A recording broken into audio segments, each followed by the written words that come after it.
What's going on, guys? Sir-lionhart here, presenting to you a new playthrough of a very niche game known as Nosurge. So today we are about to hop into Nosurge, which is an RPG that acts as a prequel to the Tunelico series, which is a series that's been recommended to me by a lot of you guys to play on this channel. And since we're playing the prequel, what better way than to play the prequel to get into a series, right? And that's not all. This game is actually, I believe, I was told that this game is a sequel to Ciel Nosurge, which is a game we never got in the United States and was not an RPG. It was actually a visual novel type game that was released in Japan and we never got it. So because this game, Nosurge, is a sequel to Ciel Nosurge, there's probably going to be a lot of stuff we won't understand unless we have played Ciel Nosurge. And unfortunately, we didn't get Ciel Nosurge here in the United States, so we can't play it to get the full story experience. And what sucks even more, the game, Nosurge, has no in-game primer that explains the events of the first game, Ciel Nosurge. So that sucks. But fortunately for us, there were two guys out there generous enough to spend some of their precious time on this earth to create a very detailed summary of the events of Ciel Nosurge for us all to read and to pretty much just get the full experience of Nosurge. So before we even dive into Nosurge, what I'm going to do is pretty much narrate the story summary created by Lighthouse Keeper 1987. If I got the numbers mixed up, I'm sorry, guy, but we're going to read the story summary. I'm going to narrate it for you guys, and I'm going to pretty much read it verbatim. Now, before I even get into this summary, before I start narrating that summary, let me tell you guys, there's a more detailed play-by-play summary out there created by another guy known as Black Rain. He made a more in-depth summary that goes like chapter per chapter. Like, he has a breakdown of everything. It isn't just a summary, it's like a walkthrough, I guess you can say. But I'm not going to narrate that because there's just so much to narrate. It would probably take me like a few hours to read through. And since it would take several hours for me to actually narrate and edit the footage of the commentary and such, I've decided just to stay with the shorter, to the point summary, And then if you are interested in reading the more in-depth summary, I'll leave a link in the description below to the summary created by Black Rain, which will lead you to the more in-depth summary. So without further ado, let us begin the summary. Now, once you start up Ciel Nosurge, the game begins with Ion, the main heroine of Ciel Nosurge, repairing an old terminal. That terminal turns out to be a 7th dimension communicator, and it allows her to communicate with the player, and the player being, well, you the player playing the game, of course. You're meant to imagine that she has repaired a terminal that connects the Earth and your end of the terminal is your PlayStation Vita that you can use to communicate with her. Now, Ion lives a solitary life in a small house by herself. The house itself is in a mysterious place where the only other living being besides her is an eccentric woman who seems to know a lot more than she lets on by the name of Nelico. Ion is an amnesiac and has no memories of her life before she began living in that house. That is all about to change as you, or rather the player, has the ability to enter Ion's dream world and retrieve her lost memories. Now, with Nelico's blessing, it's the player's job to help Ion recover her memories by diving into her dream and unlocking the memories inside. Inside Ion's dream world, her memories are broken and must be repaired before they can be retrieved. Memories can be repaired by assigning strange fairy-like creatures called Sharls to repair them in real time. Now, as the Sharls repair Ion's dream world, you can slowly begin to retrieve her lost memories as each broken memory is repaired. Chapter 1. The planet of Ra Ciela is in crisis. Its dying sun Bezel sends frequent bursts of energy called wave bursts raining down on the surface of the planet, killing anyone unfortunate enough to be caught in them. The rich and powerful can afford to live on floating island colonies that afford some protection from these bursts, but the regular people on the ground mostly just have to hope they don't get wiped out by a stray burst. Now, two rival political factions have formed plans to save humanity. The Tinmen, the astronomical faction, and the Chimen, the earthbound faction. The Tinmen's plan is to evacuate humanity to an entirely different planet, abandoning Ra Ciela to its fate and moving to a more hospitable planet.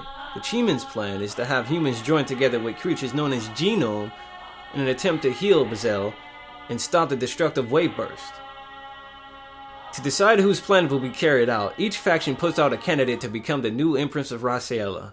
Whichever candidate succeeds the throne will carry out their respective factions' plan. Ion is the Tinmen's Empress candidate, and Kanon is Chimen's Empress candidate.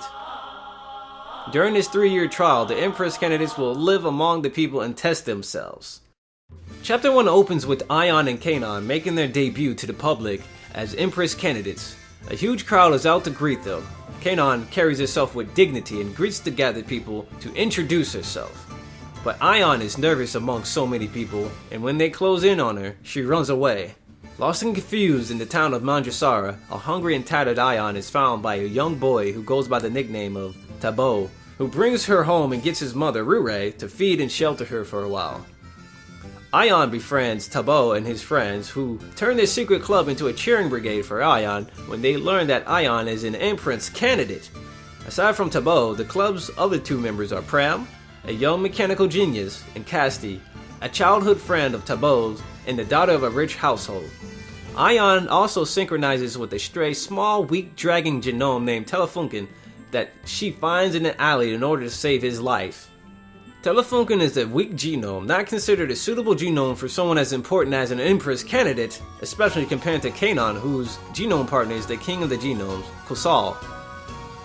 Ion's fun days with her new friends are cut short as a wave burst strikes Mandrasara, wiping out a large portion of the town's old protective barrier, causing debris from the barrier to rain down on the city, including the house that Prom lived in, killing him.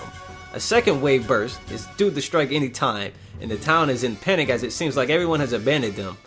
Chimen's Empress candidate, Kanon, helps evacuate a small number of people to safety in the colony in the skies, but everyone else is stuck below. With nothing to lose, Ion attempts to create a song magic to protect his town from the incoming wave burst after managing to convince several citizens of Mandrasara to lend her their Sil neutrons to form a link that amplifies her song magic. Ion completes and performs a song magic that sprouts giant flowers that rise into the sky and protect the rest of Mandrasara from the wave burst right before it hits, saving the town and its people.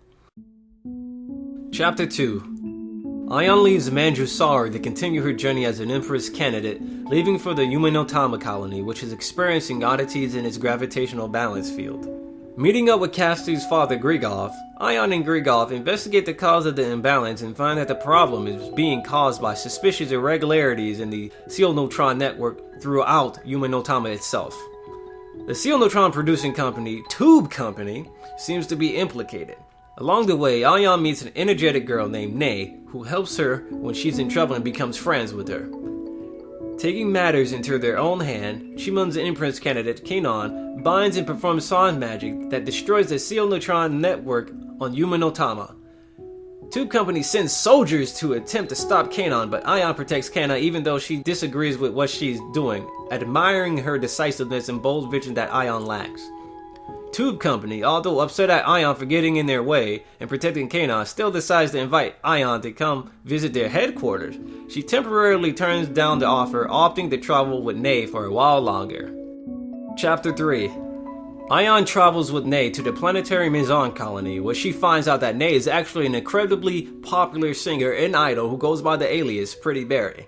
Ion also meets a friend of Ney's by the name of Shiotaka, a nerdy figurine and Tron technology enthusiast, and a hacker who is also a huge fan of Pretty Berry. Ney is getting frustrated with Ion for being such a doormat and just going with the flow, and tells Ion that she needs to get her act together and make up her mind on if she really has what it takes to be an Empress candidate. Ney suggests that Ion bind some song magic expressing her will to say Ra Ciela and perform along with her at the next exhibition.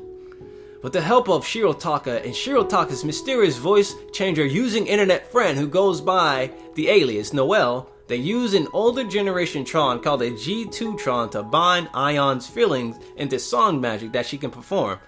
Kanon is in the audience during Ion's performance, and it moves Kanon and convinces her that Ion is really taking her Empress candidacy seriously. Chapter 4. Ion finally decides to accept an invitation along with Ney from the persistent Tube Company CEO, Neptune, to go visit his headquarters where the next generation Sirlionhart, codenamed Neptron, is being developed. We also learned that the current Sirlionhart operating system called Rion was created by trapping a being similar to Ion, who they referred to as Rion, into the Sirlionhart network and using her soul as the essence of the Sirlionhart operating system. Unknown to Ion, Neptune actually intends to use Ion as a vessel to free Rion and bring her out into the real world. To help in this purpose, he is blackmailing Ney and also blackmailing Casty's father Grigoff by holding Casty hostage. Damn! The chapter culminates with Tabo infiltrating Tube Company to rescue the captive Casty, Rion taking over Ion's body to escape her captivity, and Ney eventually betraying Neptune and performing song magic to save Ion and let her reclaim control of her body from Rion. As the ceremony to bind Ion to the Neptron fails, Tube Company is destroyed. Casty's father Grigoff, a former employee of Tube Company, sacrifices himself to let Ion, Tabo, Casty, and Ney escape to safety, dying along with Tube Company CEO Neptune as the entire facility crumbles and the Neptron project is destroyed. Grigoff's last wish is for his daughter Casty to be happy, and Neptune in his dying moments also wishes happiness for his daughter, who we have not yet met. Chapter 5. Highly concerned by the destruction of Tube Company, Tinman has the cutting-edge research organization Plasma summon Ion to report on what happened at one of their outposts on a colony named Almetica. Its namesake is a genome called Almetica on the colony, whose vast stores of knowledge are like a library of history. Ney, Casty, and Tabo also come along, all of them to be held in custody by Plasma until the investigation into the events at Tube Company is finished. While Ion and her friends are being held for questioning, Kanon is also on Almetica. Kanon is looking into suspicious circumstances regarding her birth and upraising that she had never been able to investigate before. She had heard rumors that she was unfit to be an Empress candidate because of this secret. Rion, who had escaped from a captivity earlier at Tube Company, takes control of Tabo's body and has him guide Ion out of Plasma's reach, where she meets with Kaden. Kaden tells Ion about the rumor that herself and Ion are unfit to be Empress candidates due to foul play perpetrated by both Timon and Chimon, and they vow together to find out the truth behind what foul play is going on in the two factions. With Plasma in close pursuit of Ion and her friends, Kanan uses her song magic to shield Ion and everyone else's escape from the colony, returning the favor from earlier when Ion had saved her. Chapter 6. Ion, Tabo, Casty, and Ney escape to a new colony known as Four Seasons, where they take refuge with a active collective known as Quantize that works in the shadows against Plasma. The leader of Quantize is Sharl, a sickly young girl who is Casty's childhood friend and also the daughter of the now deceased CEO of Tube Company, Neptune. Shiotaka also makes his way to Four Seasons and is shocked to find out the true identity of his hacker friend Noel, who always used a voice changer to sound like a man, was actually Sharl. Also living on 4 seasons is a mysterious scientist woman named Ciel, who seems to be plotting something and is blackmailing Nay into working for her. Rion, now being called Nero by Ciel, has been lying dormant in Tabot up until now, also made her appearance and seems to also be working with Ciel. Breaking into Ciel's lab behind her back and looking into her research for a way to save Tabot from being taken over by Nero, and also looking for a way to cure Sharl's terminal illness, Nay breaks her contract with Neil and helps Ion and her friends find what they need from Ciel's research lab. Sharl's imminent death is averted by turning her body into an artificial genome via a virus that Ciel developed, and Nero is separated from Tabot's body. With Ciel and her minions in pursuit of everyone, Ion and Sharl have to escape by themselves, leaving Nay, Cassie, and Tabot to an unknown fate on 4 seasons to Ciel and her minions. This sounds like a very interesting game. Why couldn't we have played this game? Why couldn't this game got released in the West and been released as an RPG? This game sounds like it would have been an amazing fun time for this story. Like, real talk though. But let's just keep on moving on to Chapter 7. Chapter 7. Sharl guides Ion to the secret location of an old research lab, the Genome Research Facility, which is under the control of Plasma. Hiding in a secret room is an old man by the name of Clackett, who was the ex-leader of the Genome research team, but currently wants to find a way to undo all the trouble his research caused. He reveals that both Nero and Ion are actually beings from a different world who were forcibly transported to Ra Ciela, and that this was a major cause of the disturbance causing the planet's sun to send out destructive wave bursts. He believes the best way to restore stability is to find a way to send Nero and Ion back to their own world. They also meet back up with Kanan, who escaped safely from the events of Chapter 5 and came to the Genome Research Center in search of the mysterious circumstances surrounding her birth. She finds out that she is not actually of the bloodline required to be an Empress, but was rather the result of countless experiments carried out by Chiman in this lab. While Clackett, Sharl, and Ion are doing research into ways of sending Ion back to her own world, Ciel and Nero are on their trail and catch up to them. They strike a deal to send Ion and Nero back to their own dimension by seizing the Genome facility from Plasma and using its equipment. Sending Ion back first because she was the one who was most recently summoned, and things will proceed with the most stability if they go in order.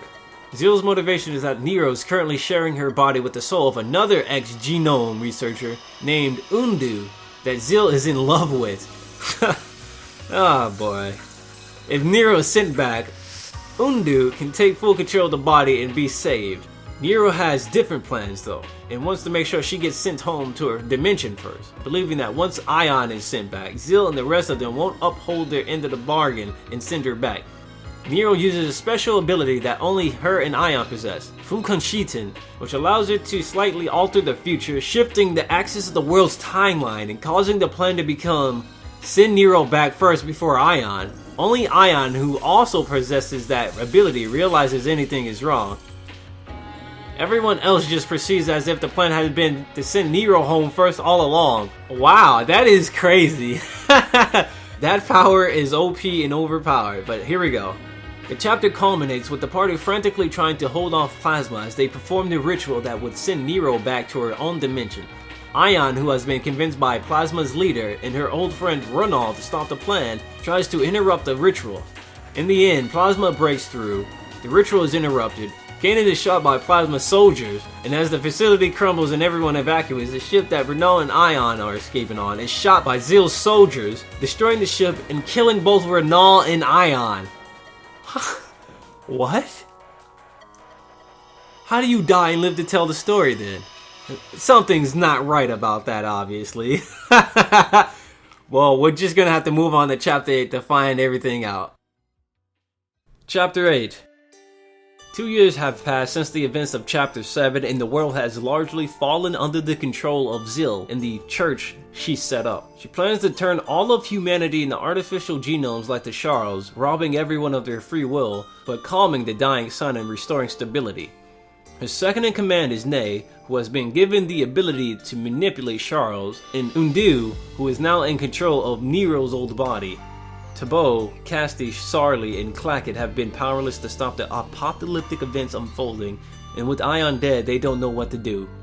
They live in hiding within Tabo's mother's home, coming under constant harassment and attack from Zeal's acolytes as heretics. Nay arrives at their home and explains her plan to attempt to save the world in Ion, who they find out is actually not completely dead. Her soul is being stored in a special vacuum tube in Zeal's base. We also find out that Nay is actually the real Ion. When Nay was a child, her soul was forcibly removed from her body so that the being Tinman summoned could inhabit it and become the new Ion. A kind researcher named Fractal saved her from being thrown away by transferring her soul into the body of a Sharl and helping her escape. Wow! So Nay was the real Ion. Nay's current body is actually a Sharl that requires constant medical treatment that only Zeal possesses, which is one reason she has been being blackmailed all this time. The party steals the tube that Ion's soul is being stored in, and Nay dives in Ion's genometrix with it. Nay harbors a lot of hate and resentment towards Ion for stealing her body and life, but as she sees the abuse and horrible treatment that Ion had to put up after being forced out of her own dimension and kept in a tiny jail cell for most of her life, she realizes that life has been hard for both of them, and they forgive each other. Undo, Zeal's former lover and fellow former genome researcher, also agrees to help put a stop to Zeal's plan. With Ion's soul and her special overlooking viewpoint ability recovered, the party hatches their last-ditch plan. They would use the energy from the upcoming ritual that Zeal wants to use to turn all of humanity into Sharl-like creatures, hijack it, and use Ion's ability to turn back time to before Nero threw off the timeline back in Chapter 6.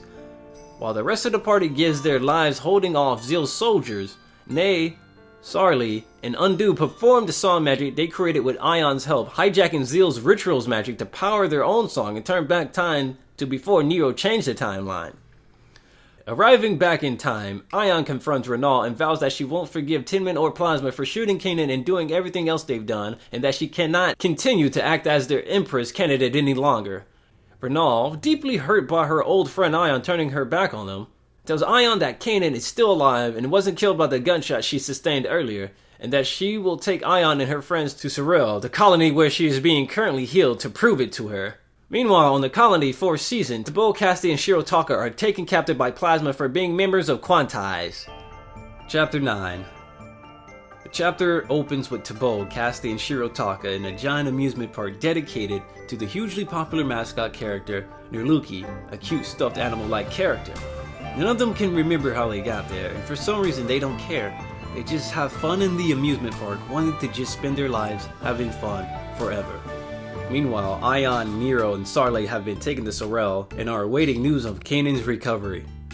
It turns out that Sirlionhart is actually a facility built underneath the Nuki amusement park, and Renal gives the three of them tickets to get into the park.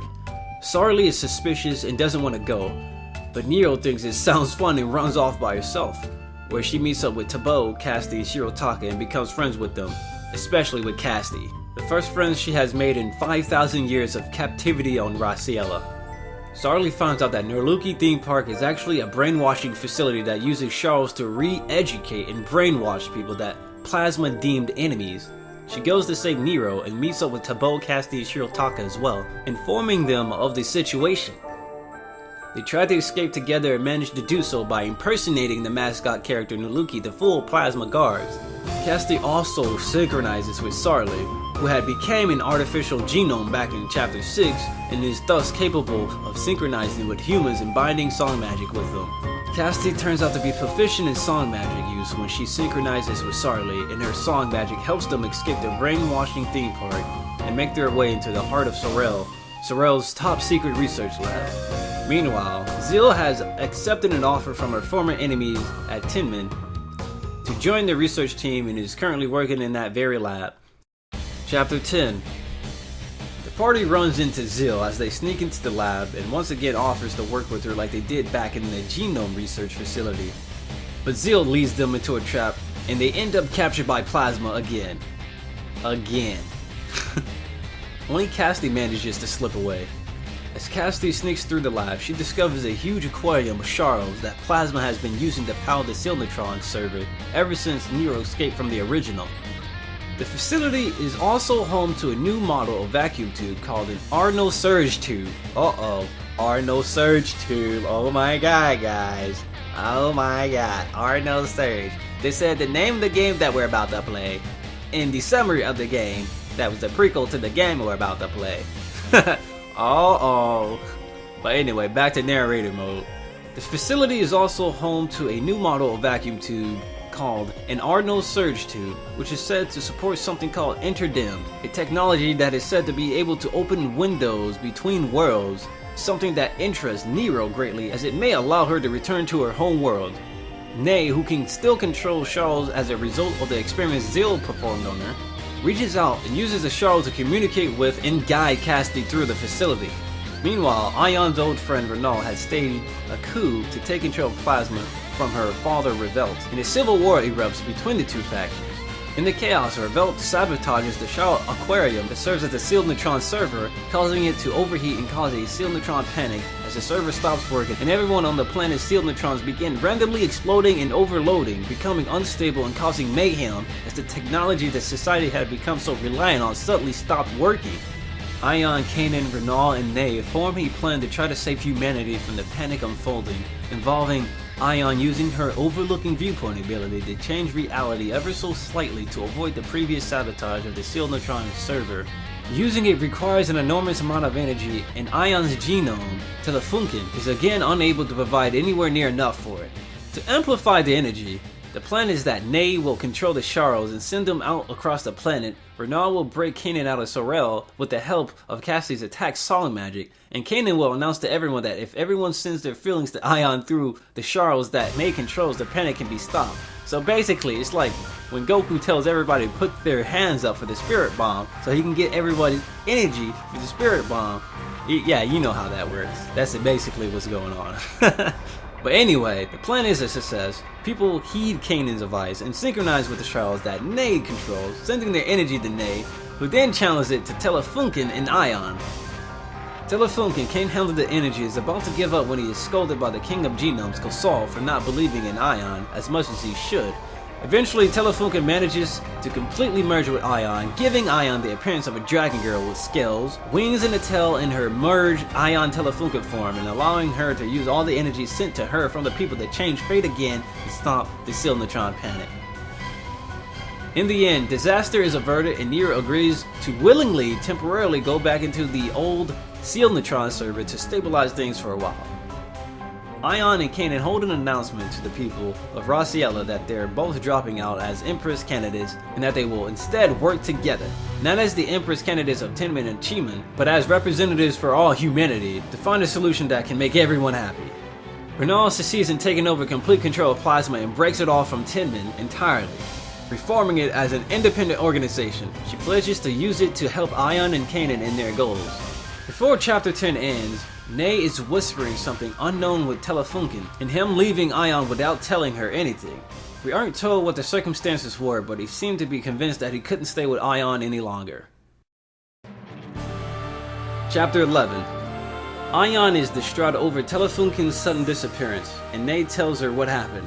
He felt that he was too weak and that he wanted to leave and train to become stronger so that he would someday be a genome worthy of being Ion's partner. He probably knew that Ion would never accept this, so he left without telling her. Cassidy stops by the sealed neutron server to ask Nero why she willingly went back into it after she had fought for so long to get out of it. Nero answers that it's because she cares about Cassidy. As the only real friend she's made on this planet, she's willing to put her plans on hold if it will save Cassidy. She doesn't care about the rest of humanity, but she doesn't want to make Cassidy sad. Now it's time for Ion and Kanan to go meet with the Empress and explain themselves to her for the certain cancellation of the Empress secession contest. She's seemingly furious at them and scolds them harshly for so carelessly breaking such an important tradition and not properly thinking about the consequences. Ion and Kanan leave feeling dejected, but that night the Empress leaves the two sacred Imperial artifacts in the room they're sleeping in, wishing them the best. Ion and Kanan wake up and see that, realizing that the Empress is secretly cheering for them, and they cheer up. But Sharl contacts Kanan to interrupt the happy moment, urging them to come back quickly to the Genome research lab as something terrible is about to happen. Revolt, Renault's father and the former leader of Plasma, is holed up with the people still loyal to him, and is plotting to use up the planet's remaining energy to teleport just themselves away to safety, leaving the rest of the planet to die. He has also seized the Sirlionhart server that Nero is in and locked her back inside it. He confronts her and tells her that she's just a tool and that she was a fool to trust anybody to keep their promises to her. Nero, betrayed yet again, is shut inside the server, and Rebel uses her special overlooking viewpoint ability to find a new planet that they can escape to. With the preparations set, Rebel and his small group of followers prepared to execute their plan. Ciel, much to her displeasure, is being threatened at gunpoint to sing the song that will destroy Ra Ciela in order to transport the few humans on that platform to a new planet. The king of the Genomes, Sirl, is not having any of this. As he senses this going on, he summons all the Genomes to the planet to follow him in an assault on Revolt's position to stop him before he can complete the song. Ion, Kanan, Professor Clackett, and Sirli all show up to stop Revolt as well. Sirl is used to humans behaving selfishly, but this plan to sacrifice everything to basically commit genocide against the Genomes is a new low even for him, and he is seething with rage. Revolt taunts Sirl, telling him that Genomes are no longer needed and erects powerful barrier around him and his followers that repel the Genomes' attacks.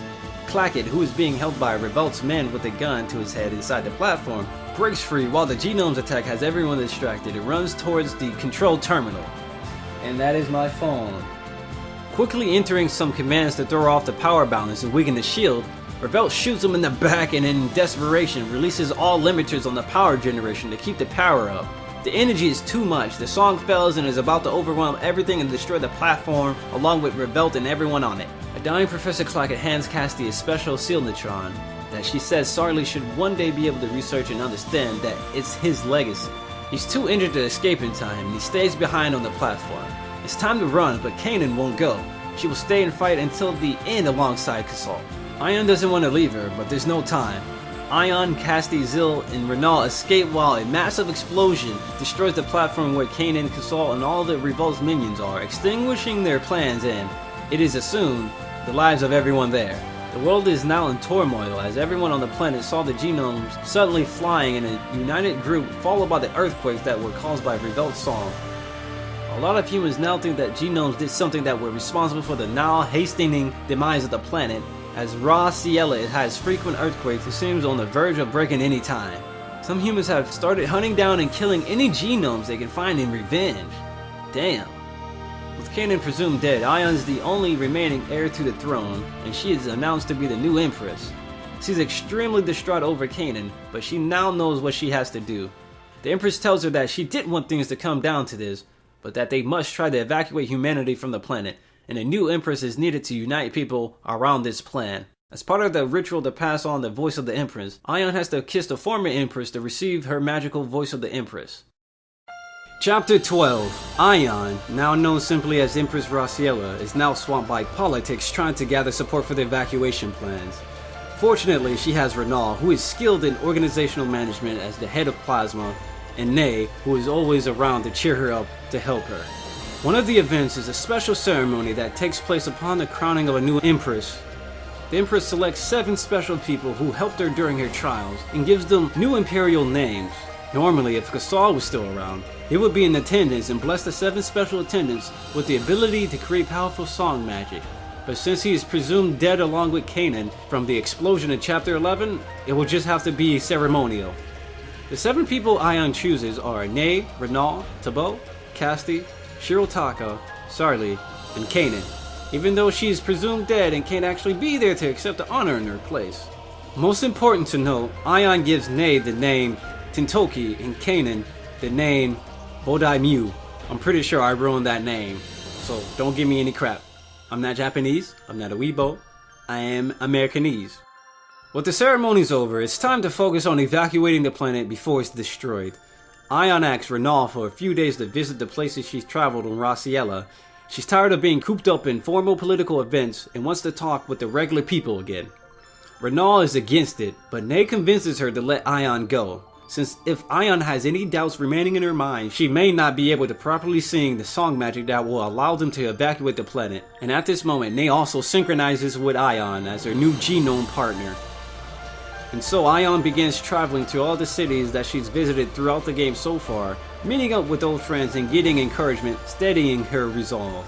One of the places Ion visits is the city of Almea, where she gets in touch with the genome that oversees the colony, Almea himself. Ion wants to save everyone, but there are some humans, especially former members of Chiman, who plan to stay and die with Ra Ciela. Distressingly, Almea also informs Ion that the vast majority of Genoms will also stay and die along with the planet. There are a few who will go with Ion, but it's a very small number. Almea explains that the Genoms have been with Ra Ciela for countless ages. As opposed to the humans who just migrated to the planet 5,000 years ago, most of the Genoms consider the planet to be their mother and have no plans on leaving it. Ion asks if the Genoms are angry at humanity. Almea says they're not angry. They're just disappointed that they weren't able to guide humans to a more enlightened path. Almea also reveals that the planet itself, which has a will of its own, wants to save humanity and support Ion in her plan to evacuate it. Almea is worried that Kasal's dying hatred might eventually affect the normal Genoms as well. So it's probably for the best that the most of them aren't going with her. Ion had been holding out hope that Kanan may have somehow survived the explosion, but Almea tells Ion that unfortunately she's almost certainly been killed alongside Kasal. Ion is crushed. She knew that Kanan surviving that explosion was a long shot, but she still had hope that she might have made it somehow. After Ion's journey to various places is over, it's time to get back to business. Using her overlooking viewpoint ability, she locates a hospitable planet. Everything is in order. Ion prepares to sing the song that will use the last of the planet's energy to teleport humanity to the new planet. As she stands over the precipice overlooking Ra Ciela, the planet trembles and shakes, barely holding itself together. Ion thanks Ra Ciela for holding out so long. The planet has been clinging to life to make time for Ion's plan, and now it can finally rest. Ion stands atop Singing Hill and sings the song Ra Ciela Fusor. The planet of Ra Ciela crumbles beneath her and is turned into energy, and the colony ship is transported above a beautiful blue and green planet full of life. The song was a success. Humanity has been saved from the fate of dying alongside Ra Ciela. Having no knowledge of an unknown planet, an expeditionary force of humans and some Genome is created. The Genome are the few who came along with Ion, since the majority of them decided to stay and die alongside their planet. As Ion goes to bid them luck on their expedition as their Empress, she's shocked to find out who the leader of the Genome expeditionary force is. It's Telefunken, who she hasn't seen ever since Chapter 10. She's overjoyed to see him again, and Telefunken explains that he wants to become strong and will prove himself to Ion by leading the expedition. We still don't understand why Ion is in the strange world she's in now, or how she got there, or if humanity safely landed on a new planet. At this point, Nellico is getting really upset at the player and Ion for continuing to repair Ion's memories. She seems nervous, like they're about to find something out they should know. Ion thinks hard for days. Literally days. I mean, 4 days. The game makes you wait several days to let Ion think. But fortunately for you, we're reading this summary. She remembers a recipe for a special vacuum tube and for a robot. The robot is something special. As Ion creates it, she experiences deja vu, and she sees mental flashes of herself walking alongside the robot, talking with it. And when she finally finishes crafting it, something in her mind snaps. She gets a massive headache and cries out in pain, and the PS Vita crashes. Well, not really, but the game puts up a screen that makes it look like it crashed. When the game comes back online, Ion's house has been half destroyed. Most of the roof and parts of the walls are completely gone, and her dream world's locked memories can now be repaired. We repaired those previously inaccessible memories to find out what happens next after the expeditionary team led by Telefunken was sent down to the surface. Just 10 days before it's planned to have everyone leave the colony ship and set foot on the new world, Ion is awoken in her sleep by the voice of Nero, calling out to her. Nero tells her to meet her at Singing Hill and that she has something very important to tell her. Ion wakes up and wonders if it's just a dream, but she goes out to Singing Hill anyway. And sure enough, Nero's there. Not physically, but spiritually. At this point, her body is still in the Sirlionhart server. She explains to Ion that she found a way that she and Ion can go home to their own worlds and begs Ion to synchronize with her so that she can show her the plan. Ion reluctantly lets her, and sees that Nero's plan involves sacrificing the vast majority of humanity to serve as a power source that will allow her and Nero to be transported home. Nero explains that she'll spare Ion, Cassidy, and their friends since she cares about them, but she couldn't care less about the rest of humanity, who have constantly betrayed her and used her. Obviously, Ion refuses to go along with this plan, but Nero refuses to break synchronization and tries to take control of Ion's body. She begins to systematically break Ion's mind, destroying her memories and her self-identity. Ion cries out mentally for help, and Ney hears her since they synchronized earlier. She rushes out to the Singing Hill and sees Ion and Nero vying for control of Ion's body. Nero's about to activate something bad, something that would probably set her plan in motion to turn the humans on board the ship into fuel. Ion, unable to wrest control of her body back from Nero for more than a few seconds at a time, begs Ney to kill her before it's too late. Ney doesn't want to, but there's no other choice. Nero's about to activate the Saw magic through Ion's power as Empress. Ion begs Ney to kill her again, and Ney screams as she pulls out a knife and runs Ion through with it. Sobbing at what she's done as Ion is dying before her eyes, Ion apologizes to Ney and thanks her. With the last of her strength, she lifts Ney's chin up to face her and kisses her, passing the voice of the Empress to Ney. Nero, enraged that her plan has been foiled, quickly chants out a teleportation spell before Ion can bleed out completely. As the spell finishes, it causes Ion and Nero to disappear along with the beautiful new planet that they were going to land on soon, leaving only the colony ship floating in the vast emptiness of space. Wow, this is heavy. This is getting heavy. Now Ion and the player know why Ion is here and why she was an amnesiac. Neo destroyed her memories, and the strange world Ion lives in now is Ion's cosmosphere. Ion and the player resolve to find a way to escape and get out of there together, but to do that, first she needs to transfer control of the robot she made earlier to the player so that you can escape together. Ion needs some time to figure out how to do that, so it's back to her dream world to see if she can dig up any more useful information. Ion's Dream World Guardian greets you as you enter her dream world this time, and informs you that she's prepared some more memories for you to see. They're not Ion's memories, but they're memories that she thought would come in handy for Ion and the player to know. Given the task ahead of them, this also explains why some of the memories we've seen so far have been things Ion couldn't possibly have seen, just for example like the scenes where Ion wasn't even there. A good portion of these memories here are things that Ion's Cosmosphere Guardian just gathered from other people whose mind have crossed with Ion's using her overlooking viewpoint ability that she thinks will be useful. With that in mind, the first memories we repair are some of Ney's memories. In terms of timeline, they're things that happened in chapter 2, 3, 6, and 7 back when Ney was still working with Zil, back when we first experienced those chapters from Ion's perspective. Ney just seemed to be an energetic girl who wanted to help Ion. Now we can see what really was going on. If you remember, Ion's body and name are actually Ney's. When Ney, aka Ion, was young, the true Ion, her soul was forced out of her body so that the being Tinman summoned, inhabit it, and become the new Ion, an Empress candidate for the overlooking viewpoint ability, who could work for Tinman's benefit. For that purpose, the old Ion, the girl we know as Ney, was planned on just being scrapped. Her soul would be discarded, killing her.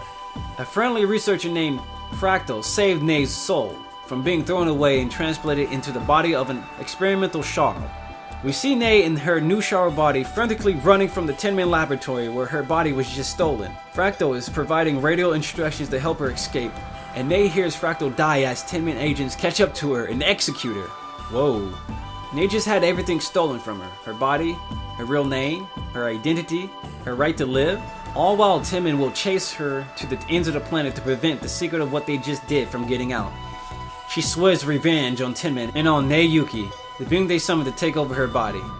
Ney Yuki is Ion's real name, before she was summoned to Ra Ciela and given the identity of Ion. Ney's Sharl body won't hold out for long, and she ends up having to be saved by Chiman's genius researcher, Zil. She can give Ney medicine that will allow her Sharl body to maintain itself, and she can offer Ney the chance to get revenge on Tinman and take back her body from Ion, if she helps Zil. Ney agrees. She knows Zil isn't trustworthy, but she'll do anything to take revenge on Ion and Tinman from taking everything from her. As Ney travels alongside Ion, first acting as a double agent and periodically reporting back to Zil about her movements, she slowly begins to realize that what she's doing is wrong. It wasn't Ion's fault that she was summoned to their world after all. Her friendly act towards Ion eventually becomes how she really feels. She refuses to betray Ion to Zil and eventually breaks her contract and decides to help Ion instead. More of Ney's memory from around chapters 6 and 7 show her talking with Professor Clackett. He's been doing some research into ways of undoing all the damage his experiments caused, looking for a way to send Ion and Nero back home to stabilize their world. He tells Ney about a technology that allows people from different worlds to remotely manipulate things in their world. This way, people can make use of the overlooking viewpoint ability that outsiders to their world like Ion and Nero possess, without actually having to summon them and destabilize the world. One implementation of the technology is the ES-45 cathode, a special tool that will allow the manipulation to occur via a machine interface, allowing a being from another dimension to have basic control over a machine with some limitations. A more dangerous but potent version of this technology is called Interdimmed, and it allows an extra-dimensional being to take remote control of a living creature instead of a machine. It seems that the research on Interdimmed has been continuing since Professor Clackett left and may have already been completed. Moving along to a new batch of memories, we see some events from Kanan's perspective from around chapter 6 and 7 and the Genome research facility. Kanan remembers her childhood.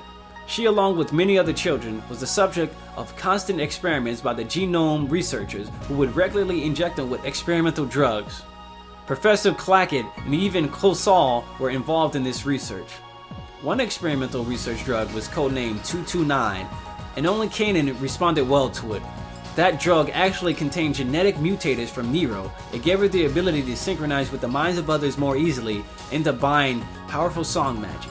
She was taken away from friends and raised by Kosal and Professor Clackett to be Chiman's Empress candidate. She was given the full name of Kano Yil by Kosal, a mix of her real name and genome name.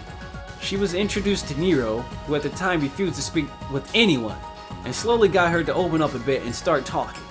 A result of the experiments gone wrong, Kanan's ability mingled with Nero's and caused the first Sirlionhart panic, destroying the Genome research facility and killing nearly everyone inside it.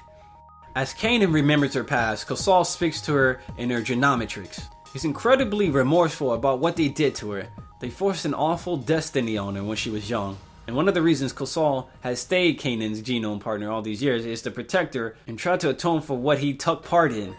Kanan thanks Kosal but tells him not to worry, that even though this fate was forced on her, she was happy to take on the role she was given as Chiman's Empress candidate and be given a chance to save humanity. Now we return to chapter 12 memories to see how it all ends after Ion, Nero, and the new planet disappeared.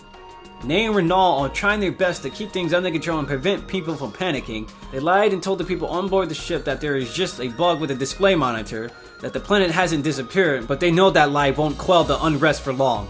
Sharl, Shirotaka, Tabo, and Casti know things aren't right. They meet up and try to get access to the Empress room, but they're not allowed in. They attempt to sneak in. Shirotaka stays behind in the control room to open doors and hack security for them, but they can't get past the guards. That's when Ciel calls out to them from a hidden passageway on the ship. They obviously can't trust her, but she can get them through into the Empress's room and insists she has a plan to help. So they reluctantly team up with her again. As the five of them reach the Empress's room where Ney and Renal are, they explain the situation to them. They don't have any ideas on what to do, but Ciel does. She wants to execute Chiman's old Save as Elf plan and have everyone on the ship synchronize together and use their energy to teleport the ship back to the new planet they had found earlier. While everyone is incredibly distrustful of Ciel, they don't have any options and time is running out quickly. The ship only has supplies to last another 20 days. Part of Ciel's plan involves having someone replace Nero as a conduit of everyone's energy inside the Sirlionhart server now that Nero's gone. Anyone will do. Ciel wants to put one of her Chiman subordinates in it, but the young Tabo speaks up and volunteers to take that duty instead, because he doesn't trust Ciel's minion not to do something bad while in the server. Casti is really worried about him, but he convinces her to let him take on the task. Meanwhile, Shirotaka, Sirli, and Ciel begin preparations for Shirotaka and Sirli providing the technical expertise and Ciel providing the medical expertise. She has to inject Sirli's artificial genome body with a substance that will let her interface with the server for what's about to occur. Ney, pretending to be Ion as the Empress, speaks to the humans through loudspeakers on the ship and announces to them that despite the bug, the day has finally come for them to land on their new planet and making everyone ecstatic with joy. She tells everyone to synchronize with the Sirlionharts and chain them together, hopefully providing the energy necessary for Ciel's plan to work. It's time for the plan, but the energy provided by the humans on board the ship isn't nearly enough. Ciel expected this, and she along with 4 of her Chiman associates begins to sing a song that forces everyone on the ship minds to meld. Those with weaker minds begin to die, but the energy generated is enough for their plan to be carried out. However, Ney refuses to sing At this rate, everyone will lose their free will and become a hive mind-like existence that can't really be called humanity. Sharl tells Tabo to cut the connection in the server, and he struggles with the overwhelming energy, but finally manages to forcibly sever the connection. Nate orders Zil to be taken captive, and Tabo is brought back out of the server. A large portion of the humans on board the ship died, and in a state like this, nobody is going to listen to the Empress or anyone in authority. One portion of the ship is called Sirlionhart, and is self-sufficient enough to allow people to live in there indefinitely. Now that a lot of the people on board are dead, there aren't any worries about running out of supplies, and the remaining survivors can move there and live on, even if it's a lonely existence in a colony ship in the middle of nowhere in space. Sirlionhart and Renal research more about Ion's and Nero's whereabouts, and they pinpoint where they went. They didn't move very far in terms of location, but they jumped 5,000 years into the future. Wow. Wow. There's only one thing they can do to stop Nero, and they decide to put themselves, Tabo, Casti, Sirli, Sirlionhart, and Renal, in cold sleep for 5,000 years. Sirlionhart secretly accepts the task of staying on board the main structure, separated from Sirl, and going into cold sleep there. Sirli is incredibly worried about him and demands that he promise to board the last ship. He promises her, but he knows it's a lie. He has to stay there and carry out his mission. Only he and Renal know that he plans to stay. Renal hopes that they can come back to pick him up in 5,000 years, but there's no guarantee they'll be able to. As the memories fade to black, we hear Zil muttering that she's not gonna let it end like this. Back outside the dream world, we're finally done repairing Ion's memory. Ion has found a way to transfer control the terminal into the robot, but there's just one problem. It might not connect to the player again. Ion tries and tries to find a way to guarantee that it'll work, but she can't find one. Finally, the player tells Ion that she has to make a choice. Stay here forever and give up, or give it a try and go stop Nero. Ion can't decide. She wants to stop Nero and save everyone, but just as strongly, she doesn't want to do something that might separate her forever from the player. Eventually, you tell her that she has to decide. She takes a deep breath and says that she wants to save everyone, that she'll do it. As she prepares to sever the connection to your terminal to transfer it over to the robot without any guarantee that it'll work, you exchange some final words.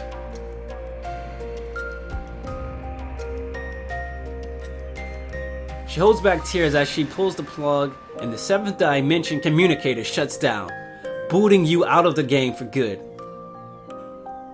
The final credits roll, and that is the end of Nosurge.